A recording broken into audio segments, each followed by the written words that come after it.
First நம்ம ஒரு விஷயத்த பண்ணுறோன்னா அதை கரெக்டாக அந்த டைமுக்கு நம்ம பண்ணணும்னு நினைக்கிறோன்னா அந்த டைமுக்கு நம்ம போயிடணும்.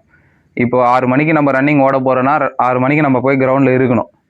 ஓடுறது அப்புறமா ஃபஸ்ட்டு நம்ம அந்த டிசிப்ளைன் வந்து கரெக்டாக கடைபிடிக்கணும். அப்போ தான் நம்மளால் வந்துட்டு எது ஒன்றுமே ஜெயிக்க முடியும்.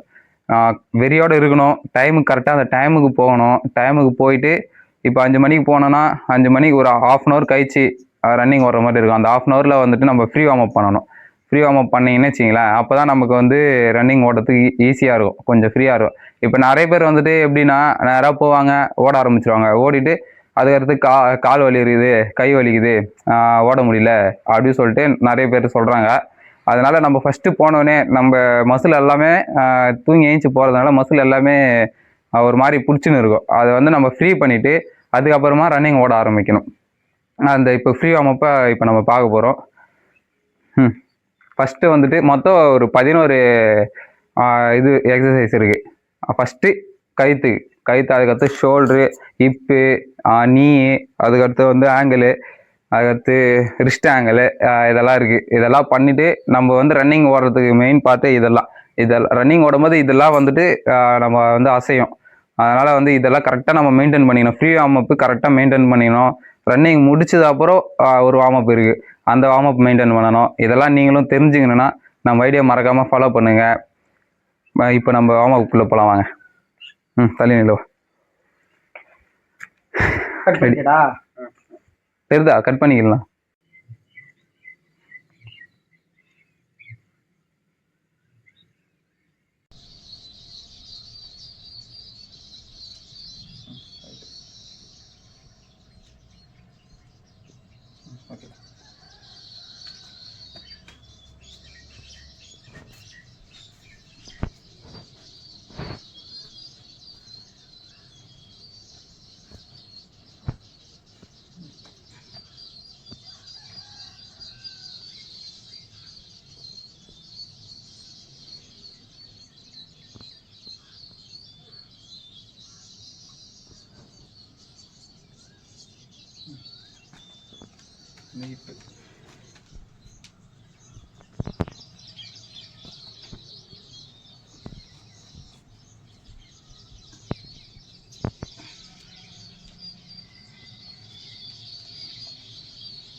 போயிட்டா. ஹலோ ஃப்ரெண்ட்ஸ், ஃப்ரீ வார்ம் பற்றி பார்த்துட்டோம். அது வந்துட்டு ரைட்டு லெஃப்ட்டுன்னு சொல்லிட்டு 2 பக்கமும் பண்ணணும். எல்லாமே 5 5 பண்ணுங்கள், ஒரு செட்டே பண்ணுங்கள் போதும். அதுக்கப்புறம் என்னென்னா, இப்போது 1600 மீட்டர் செலெக்ஷன்னா நீங்கள் வந்துட்டு அந்த 1600 மீட்ரு வந்து ஃபாஸ்ட் ரன்னிங் ஃபஸ்ட்டில் ஓடாதீங்க. ஃபஸ்ட்டு வந்துட்டு 3 கிலோமீட்ரு 3 கிலோமீட்டரை 15 நிமிஷத்துக்குள்ளே 13-15 நிமிஷத்துக்குள்ளே ஓட ட்ரை பண்ணுங்கள். அந்த மாதிரி நீங்கள் அது வந்து டைமிங் வச்சு ஓடுங்க. 3 கிலோமீட்டர் வந்துட்டு டைமிங் வச்சு ஓடுங்க. 3 கிலோமீட்டர் வந்துட்டு 13 நிமிஷம் 14 நிமிஷத்துக்குள்ளே ஓட ட்ரை பண்ணுங்கள். ஃபஸ்ட்டு 1600 மீட்டர் வந்துட்டு நம்ம வீக்லி 1 டைம் ஓடினா போதும். அதுக்கப்புறம் வந்துட்டு 5 கிலோமீட்ரு வாரத்தில் 5 நாள் வந்துட்டு 3 கிலோமீட்டர் ஓடுங்க டைமிங் வச்சு. அதுக்கடுத்து 5 கிலோமீட்டர் ஓடுங்க, 24 நிமிஷத்துக்குள்ளே 5 கிலோமீட்டர் ஓடுங்க ஒரு நாள். அதுக்கடுத்து 1600 மீட்ரு, அதை வந்து டைமிங் வச்சு இந்த டைமுக்குள்ளே வரணும் அப்படி சொல்லிட்டு ஓட ட்ரை பண்ணுங்கள். ஏன்னா நிறைய பேருக்கு வந்துட்டு மூச்சு வாங்கும், அதிகமாக மூச்சு வாங்கும். அதனால நம்ம ஃபஸ்ட்டு லாங்கு, ஏன்னா எனர்ஜி இருக்காது உடம்பு, ஒருத்தருக்கு ஒரு மாதிரி இருக்கும் ஸ்டெமினா உடம்புல. அதனால் ஃபஸ்ட்டு நம்ம உடம்புக்கு வந்து ஸ்டெமினா தான் முக்கியம். ஸ்டெமினா இருந்தால் மட்டும் தான் நம்மளால் ஓட முடியும்.